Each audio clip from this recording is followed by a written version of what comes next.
اردو ہے میرا نام، میں خسرو کی پہیلی، میں میر کی ہمراز ہوں غالب کی سہیلی۔ دکن کے ولی نے مجھے گودی میں کھلایا، سودا کے قصیدوں نے میرا حسن بڑھایا۔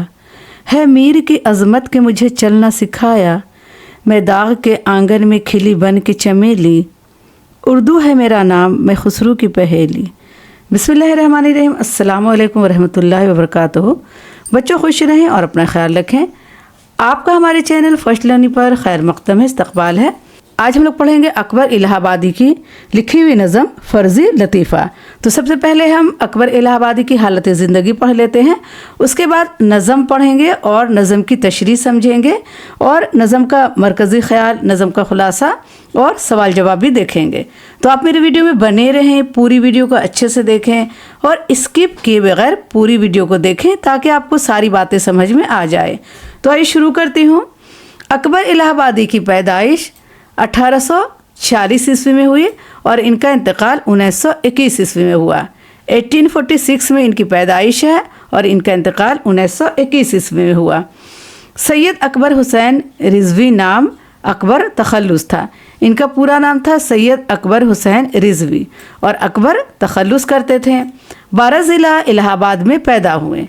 12 ضلع الہ آباد میں 12 ضلع ہے، وہاں پیدا ہوئے۔ ابتدائی تعلیم گھر پر اپنے والد سے حاصل کی اور جو بچپن میں انہوں نے تعلیم حاصل کی وہ اپنے والد سے حاصل کی۔ پہلے مکتب اور پھر جمنا مشن اسکول میں داخل ہوئے۔ پہلے مکتب یعنی مدرسے کو کہتے ہیں، جو پڑوس میں مدرسہ ہوتا ہے اس مدرسے میں پہلے انہوں نے پڑھا، پھر جمنا مشن اسکول میں انہوں نے پڑھائی کی۔ ملازمت کی ابتدا عرضی نویسی سے کی۔ عرضی نویسی مطلب ہوتا ہے درخواست لکھنا، ٹھیک ہے؟ تو انہوں نے کیا ہے افسر یا کسی عدالت میں کیا ہے درخواست لکھنے کا کام شروع کیا۔ عرضی نویسی یعنی درخواست لکھنا۔ 1873 عیسوی میں ہائی کورٹ کی وکالت کا امتحان پاس کر کے وکالت کا پیشہ اختیار کیا۔ اس کے بعد سبب جج اور سیشن جج مقرر ہوئے۔ انہوں نے 1873 عیسوی میں ہائی کورٹ کی ایگزام پاس کیا، وکالت کا ایگزام پاس کیا اور وکالت کا پیشہ اختیار کیا، یعنی وہ وکیل بن گئے۔ اس کے بعد سبب جج اور سیشن جج مقرر ہوئے۔ اکبر کو شاعری کا شوق بچپن سے تھا۔ شاعری کی ابتدا غزل گوئی سے کی۔ انہوں نے شاعری کی ابتدا غزل گوئی سے کی ہے۔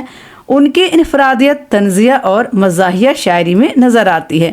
انفرادیت یعنی وہ جو الگ ہیں، ان کا جو الگ ہے انداز لکھنے کا، اس میں کیا طنزیہ اور مزاحیہ شاعری ہے۔ وہ طنزیہ شاعری اور مزاحیہ شاعری لکھتے ہیں، یہی ان کی دائمی شہرت کا سبب بنی۔ دائمی شہرت کہتے ہیں وہ عزت، وہ نیک نامی جو سب دن رہے، ٹھیک ہے؟ دائمی شہرت یعنی دائم قائم، سب دن رہنے والا، تو یہی ان کی دائمی شہرت کا سبب بنی۔ انہوں نے شاعری کو اصلاح قوم کے ایک مؤثر ہتھیار کے طور پر استعمال کرتے ہوئے انگریزی تعلیم کے منفی اثرات اور انگریزی تہذیب کی اندھی تقلید پر بھرپور وار کیا۔ انہوں نے کیا شاعری کو اصلاح قوم یعنی قوم کی اصلاح کے لیے، قوم کو صحیح کرنے کے لیے، اصلاح معنی ہوتا ہے صحیح کرنا، صحیح راستہ دکھانا، تو قوم کو صحیح کرنے کے لیے اپنی شاعری کو کیا ہے مؤثر ہتھیار کے طور پر استعمال کیا۔